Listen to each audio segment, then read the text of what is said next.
Welcome to the Stress Free Dentist Podcast. I'm your host, Dr. Eric Block.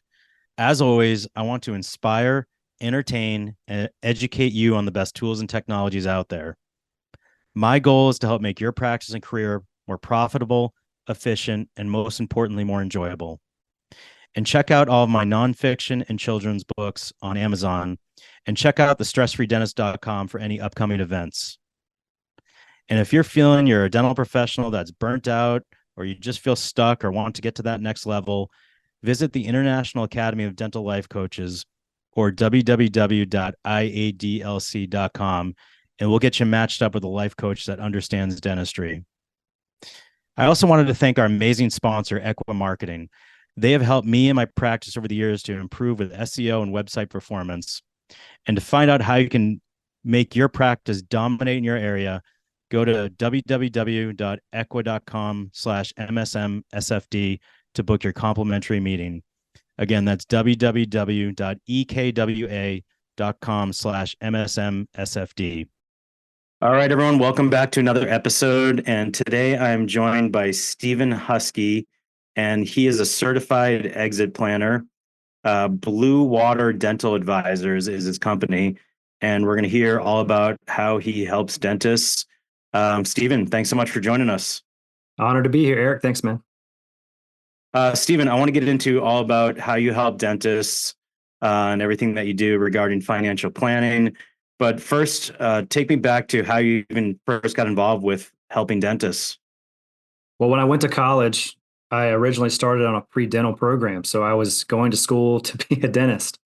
And I got about 2.5 years in and decided that it wasn't really the profession that I wanted to go with, but I wanted to help the dental profession in some way. So got out of school with a psych degree, got into finance immediately out of school, because what else can you do with a psychology degree unless go help people and do psychiatry? But I got a finance background. And so about 9 years, 10 years in banking, decided to create my own financial planning firm. And with the help of my agency, I was able to do that and brand to the specific niche market. And, I started with small business entrepreneurs and physicians, and dentists have a lot in common with both of those target markets. And so being here in Charleston, South Carolina, there are 2 or 3 dentist offices on literally every corner. And they do not have much business background if they took any classes at all in school. They all run really well run practices, and it's got a 0.5% fail rate as a business. And so we decided we need to go out and explain to these practitioners all the different things that are open to them that they can take advantage of. They have dentist-specific financial professionals that can help them out in the Charleston area and nationwide, but they come out of school also knowing that they should work with dentist-specific professionals of all realms, so CPAs, attorneys, all these different folks. But besides dentist advisors out in Utah, I don't know of any other professionals in the financial world that just market to dentists. And so we found a good opportunity to share our knowledge. And selfishly, it's good for us as a business, but also for the work that you guys do and how busy you are. We felt like there was a needed cause there. Yeah, dentistry is an extremely safe industry. Like you said, 0.5% failure rate. I mean, that is it's got to be one of the safest industries out there. You just don't hear of a dental office going out of business very often. Why do you think that is? Why are dentists so successful? I believe it's because every American, 330 million people, have at least one tooth in their mouth, and they all need help, right? So there's a lot of work that you guys do. There's a lot of great. I think you go a little bit beyond dentistry as well. I mean, you're looking not at just oral health, but physical health, and you have a lot of medical knowledge, and you're getting more into the aesthetics realm as well. With I think a lot of dentist offices are trying to find ways to create more revenue. So you've got the Invisalign, you've got Botox, you've got the spa feel to it. I mean, there's so many different routes you can go, and also it's usually a private practice that pops up on the street corner, and then those DSOs and those other firms that are looking to acquire dental offices are coming in and saying, "Hey, you built this great thing. How can I help partner with you on this?" And so it's really like a fail-proof model of business, because everybody has teeth. They all need to come see you 6 months at least every single year, every 6 months. So I think it's just a really good model for business. And plus, you're very skilled at what you do and you put a lot into it. Yeah, and it's imagine going to culinary school and being a chef, and you want to open up a restaurant. I mean, the failure rate with opening up a restaurant is it's probably the opposite. It's probably 80 to 90% chance of failure rate in 5 years. So Yep. dentistry is even with the loans that a lot of the students are coming out with, it's still such a great long term profession. Um, Now, I totally agree with you. I have dental specific CPAs, dental specific marketing companies. Why do we need a dental specific planning firm? Well, the reason for the same reason you have those other professionals on your team and why they're dental specific. We know your industry inside and out. We know the different, the different pain points which comes with owning a practice. And it's not just running the numbers and profit and loss statements and trying to get new patients in. It's what are the intricacies of the people that I employ and how do I get them, the same benefits that all the other dental practices around me are providing to their employees because those individuals talk. If they go to a cocktail party and one hygienist is saying, well, my boss gives me XYZ, they're going to come to you and say, hey, well, I'd like to have that too. And there's just a really good system around that. So one of the things that we help people focus on who are clients of ours in the dental world is how are you keeping the valuation of your practice where you want it to be? And also, how do we avoid the stigma of dentists retiring much later in life than average professionals do? And it's because dentists put so much back into their practice over time, and they're kind of like the lemming effect. They work so hard in their business, they don't often pop their head up enough to work on the business. And so we try to have dentists stop for a few moments, take a look at the overall big picture. How can you work on the business on a regular basis and continue to grow this biggest asset that you own and realize its full life's value of all the work that you've put into it over the last 30 to 40 years? So those are some of the things that we have psychologically in terms of conversation with our clients around that. Now, how often do you recommend a dental practice owner has a valuation of their practice? It's a great question. I would say it's important to have an understanding of the value of your practice once a year at a minimum. Like we all will know what's in our 401ks, what our balances are. We go and check Zillow for what our home value is perceived to be. And we know what our checking account and savings account looks like. But there's nothing on our balance sheet that equals the value of our practice. And so it's because it's one of our largest assets, we should really know how we're doing. Either it's sinking in value or it's continuing to grow in value. And if I know what the key performance indicators are of how to continue to grow this thing before I'm ready to exit, I should be keeping good track of that. So I'd say once a year is a good opportunity to do that. And now, do you help dentists that are just out of school that are looking to purchase a practice? Maybe they're associating, or do you specifically help dentists that are already owners or looking to exit?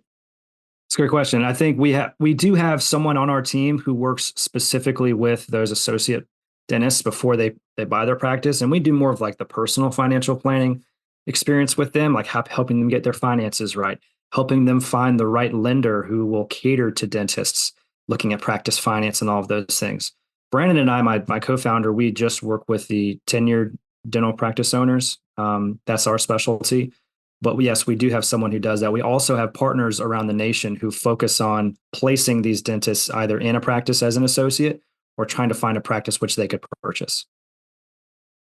Now, you mentioned you also work with not just dental offices, but other small businesses. What are you seeing out there? Is dentistry very similar to other businesses? Are there stark differences? I'd say the leadership model is really the biggest thing that's most similar to all the other businesses. I mean, you got the head partner or the co-owners, and they've got their right hand people, and then they've got the rank and file employees like the hygienists and the assistants and all those things. That's really the main likeness to other factors of small business ownership. But every small business industry has their own unique identifiers, and so if we know those, we can really help out. Like my co-founder and I, we have our own individual financial practices. We say that the riches are in the niches, so market to those that speak the same language that you do, and so we have marketing specific to them. But we use the same similar financial planning process with everyone because no matter which industry you're in, business owners usually have the same needs. And the real three things that keep these business owners up at night are number one, paying too much in taxes. Number two, cash flow, whether it's having too much and not knowing what to do with it or not having enough because the cash flow is the oxygen for which our business continues to thrive. And then three is losing our most key employee or key employee group to a competitor.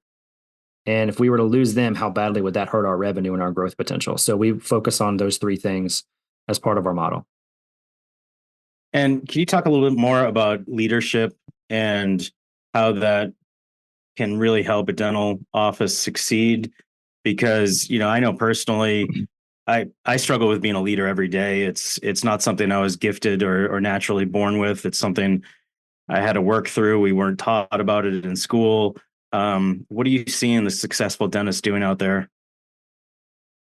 It's not micromanaging. It's giving clear directives. It's every time you have a meeting with your team, it's not just because we have it on the calendar. It's like, what am I going to get out of this meeting? What's my call to action for my employees? How are they going to track their progress? What reports are they providing to me while we have our conversations?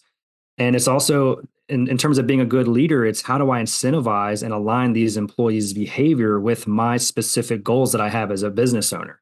And if you can incentivize them, not just monetarily, but also throughout the day with simple thank yous, or you did a great job with this specific action, it resulted in this.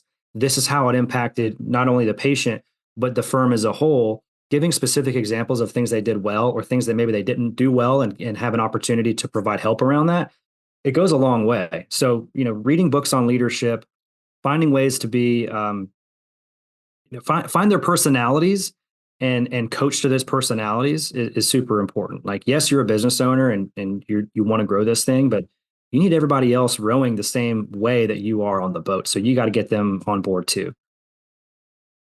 Yeah, I really wish, early on in my career, I'd taken more classes on leadership and public speaking and communication. But make no mistake, as even as an associate, you're a leader. And you mentioned three things that a dentist really needs to focus on: their taxes, their cash flow, and not losing staff to competitors. And Mm-hmm. if you are a good leader and you have good culture, then maybe your staff will stay, right? Yeah, well, culture's a big one, and there are some also very cool things you can do from a monetary perspective that don't cost the business owner much of anything, but it gives you a big benefit and boost in the engagement of your current employees, and it's a promise to pay them a benefit that emotionally drives them to come to work and be in a great mood and do their best work every day. So are you specifically talking about a bonus structure? Bonus structure is good, but it typically only keeps people in their practices for 12 months or less. And once they get that bonus and they're already disgruntled and they want to leave, they're going to get that cash. They're going to head out the door. There are some things you can do that align with the business owner's goals. For example, if you, Dr. Block, wanted to get out of your practice in 7 years, you could say, all right, office manager, I need you to help engage these other employees, and we're going to track this progress this way. By the way, I know you and your husband have been talking about paying off your home in 7 years before you retire. I'm going to give you a substantial benefit if you're with me in 7 years that will help you complete that personal goal. But you've got to hit your goals each year. And if you don't, I won't fund it. If you do, I'm going to fund it. I get a good tax deduction when I pay it out to you, and you get a big benefit at the end, and you accomplish personal goals, and you're happy as can be. So it sounds like it's really, get creative with it, and it's Mm-hmm. dependent on each situation. If That's such a great idea. I haven't heard that before. Well, it's Is unique and custom to the individual. Like you can't give, um, you know, out of the box things to everybody in your office because everyone has different incentives and different things they want to work towards, different personal goals. So if you can align their personal goals with what you're trying to accomplish with them, they feel valued, they feel wanted, and they feel like their opinion has been heard. And you're able to keep those people on and keep them engaged and keep your practice value going up. Oh, that's great.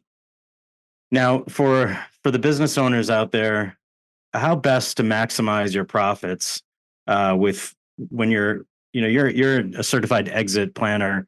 When you're looking to retire or to sell, how do we maximize our profits when exiting?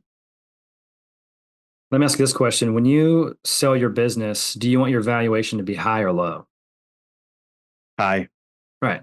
Everybody's first answer is I want it to be as high as it can be because I realize there's some things I have to pay out to the IRS. When I do sell, there's capital gains and depreciation recapture and ordinary income and all those things. But we help our clients focus on this rule called the lowest defensible value rule. And so if we have enough time to work with our clients, I'd say 5 to 7 years at a minimum before they're ready to exit. If the dentists were proactive and hired us to do this, we can help them on paper bring their business value down, which will make them much more appealing to buyers because they've had enough time over that 5 to 7 to 10 year period to strip business value and put it in their personal balance sheet over time. So they end up with a much larger net check at the sale because they have to pay fewer capital gains taxes and depreciation recapture. Your CPA, I'm sure, is doing a great job saying, hey, I'm going to help you depreciate all of your equipment over time. Go buy that Suburban and park it in the driveway, drive it to and from work and on work trips. But you can only have so many Suburbans in the driveway. So, like, what are some other ways that we can maximize, putting money aside for ourselves into the future that gives us a deduction today that we can then further use? And how can we create liabilities on the balance sheet today that will pay us into perpetuity when we do get out of this business? It's seen as a liability on the business balance sheet, so it drives the value of the practice down on paper. But you, the business owner, gets much more value out of that than paying all that money to the IRS and never seeing that money again. It sounds counterintuitive. Can you explain to me, like I'm five, Yes. if I want to have the valuation actually lower, am I going to get a lower offer from if I'm going to sell to a DSO or I'm going to sell to a private dentist? How does that work? So it actually works differently whether you're selling to someone inside the practice or outside the practice. So DSOs and other private practice owners in your area might want to purchase you up for market share. Or you could sell to someone inside the business, like an associate dentist or a group of associate dentists. If you have someone in your family that also works there, they probably want to buy it out. It does sound counterintuitive in practice, but let's just say, for instance, you sell three of your practices for $10 million. If you haven't done any of the work of the planning, you might pay $3 to $4 million out in capital gains amongst the partners. And that doesn't count, like Medicare tax and all the things that are out there. Um, that sounds great. I mean, you guys split $2 to $3 million each, but then you're giving a huge chunk to the IRS that you'll never see again. However, if you take some of that business cash and business value out and you put it on your personal balance sheet over time, yes, that number will go down. So let's say you sell the practice for $6 million. Your capital gains will be much less because you're paying a percentage of the sale price to the IRS. So you might pay $4 million if it's worth 10. You might pay 1.5 or 2 if it's worth 7 or 6. So it's less to the government. It's more in your pocket at the end. It doesn't matter if you get it at the moment of sale or if you've been storing it away like a squirrel over time. You have a bigger balance sheet when you're done working. That's the big point. Got it. Great explanation. And this is why you need a dental specific planner, someone that understands, the ins and outs of the industry. You mentioned 5 to 7 years. Is that kind of the sweet spot for when you should start really strategizing and planning for your exit? Well, we say 5 to 7 years because in all the owners that we've interviewed, we ask a question, you got into this business to get out at some point. You're 55 years old, 60 years old. When would you like to get out? The most common answer is 5 to 7 years. Mm-hmm. And so if we did nothing after that conversation around exit, I'd come back to that business owner at 65 and say, hey, you're still working. When would you like to get out? They're going to say 5 to 7 years. So it's a rolling 5 to 7 years that we normally deal with. We can do some cool stuff in that 5 to 7 years to help prepare them for that. I'd say that's the minimum amount of time that you want to get in touch with somebody like us. I'd say if you're 10 to 15 years before then, you can do some great stuff and really minimize, your tax exposure, but you can do a lot of things in that time frame that you wouldn't have been able to do had you started planning a year or two prior. Yeah, I personally think of my family situation and my kids, and they're 9 and 11, and I think about that and their college tuition. So for me, I'm 48. My son is 9. My daughter's 11. I keep that in the back of my mind as far as my strategy and my planning of when it's time to, to exit. Tell me about the process. If I'm a dentist, whether I just, started my business or I'm in the middle of my career or trying to wrap up my career, what's the process? Do you have a consultation to try to figure out the Hmm. dentist goals? How does that work?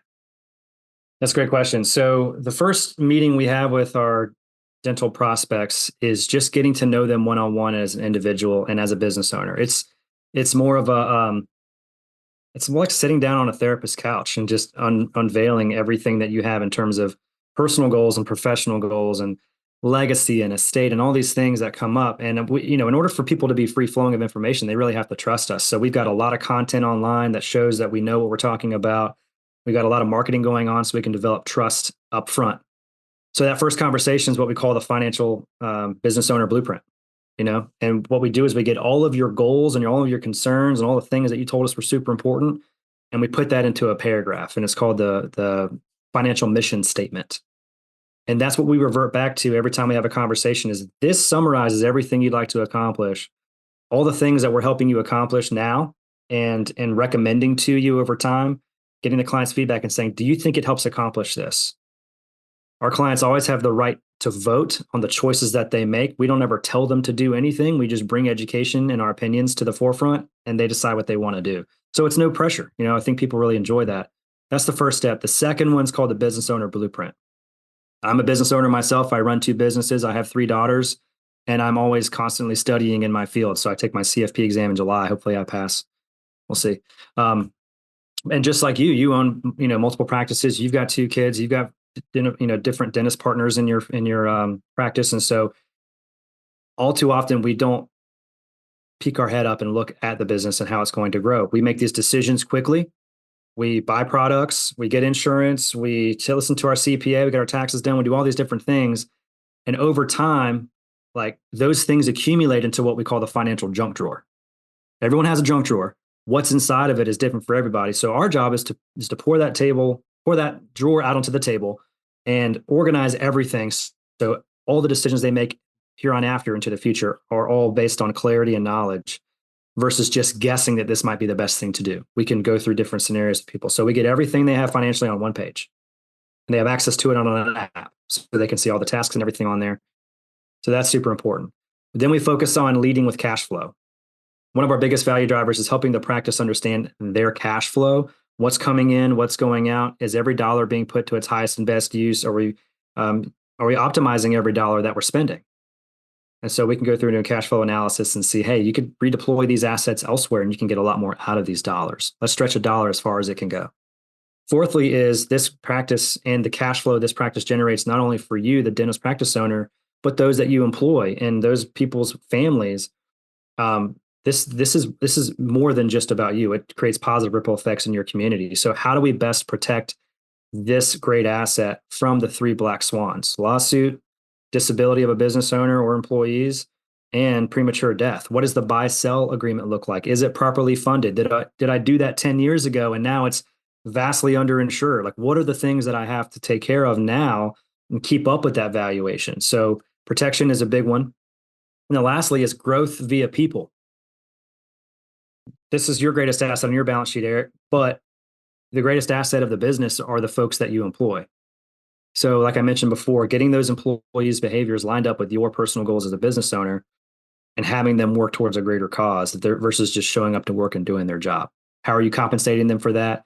Are the compensation models you have in place specific to each individual, and do they feel heard and they feel valued? Those are some of the things that we talk about, and you can fund that with any various things. So I don't want to get too specific, but there's different ways you can create really cool stuff that they feel super good about and excited. And they can take home to their spouse and say, hey, honey, my doctor is going to pay for my kid's college if I stay with them for 10 years. How cool is that? You bet your butt that spouse is going to say, you're going to work every day for the next 10 years and you're not going to leave because we don't have to pay for little Susie's college. It's taken care of. So it keeps them super happy. What are you seeing out there? What are the biggest mistakes that some dentists are making? Is it that they're just working their butt off and all of a sudden they're 65 and they look up and they haven't been working on the business, and they realize that they should have done this earlier and had a plan? Is would you say, one of the biggest mistakes? Yeah, I'd say anybody gets into entrepreneurship or business ownership so that they can work less and spend more time with their family or doing the things they love to do outside of work. They have this unique skill set. They develop a business around it, but yet they still work 60 hours a week in their practice. It doesn't make any sense. Then you say, all right, well, I want to take Fridays off. Let me hire an associate part time and get them in here so they can do the work that I don't want to do. If you just stay with the status quo and you don't pick your head up and look at the business and how to grow it every year, or surround yourself with professionals who can give you advice around specific things, but having a quarterback to manage those relationships that you have, that's a big no-no. You should absolutely be doing that. And what I see in this industry is that practice owners, they generally retire around 69 or 70 years old, where everybody else is retiring around 64, 65. And that's because they haven't saved enough outside of their practice to retire. Owning a business is one of the most illiquid assets that you can own. So it's hard to get out of it and it's expensive to get out of it. And we have to make sure we get the right value and for all the work and blood and sweat and tears we put into it. So those are like 3 or 4 of the reasons why business owners just stay in their field a little bit too long. They haven't planned properly. Just like Stephen Covey says, plan with the end in mind. If you consider your practice to be a penny stock, when you get into that penny stock, you're like, okay, well, I want to sell this thing when it's as high as I can get it. You already have an exit strategy the moment you buy it, but it's not the same with the business. People don't think that way. So we're trying to create that paradigm shift in our business owners thinking and saying, what's your exit strategy? How do you best want to get out? And we have those conversations a lot. That's great stuff. Steven, I want to end up with just one easy final question is, how do we find out more about what you're up to? Thanks for asking. So we're on LinkedIn, we're on Facebook, we're on Instagram. I've got a podcast called Portfolio Pulse, Pulse, and it caters to entrepreneurs and dentists. We also have our website, bluewaterdentaladvisors.com, and we also have CE credit that people can watch on there. So if you want to learn how to best create your own exit strategy, you can watch a 27-minute video and get an hour of credit just for hanging out. And at the end, there's an offer. If you want to get your practice valued at no cost, we are happy to do that for you. That's great. Steven Huskey, thank you so much for joining us. Great episode. Thanks again for listening to the Stress Free Dentist podcast. And don't hesitate to get in touch with me at info@thestressfreedentist.com. And if you haven't already, please subscribe on your favorite platform and leave us a review. Until the next episode, I'm Dr. Eric Block, the Stress Free Dentist.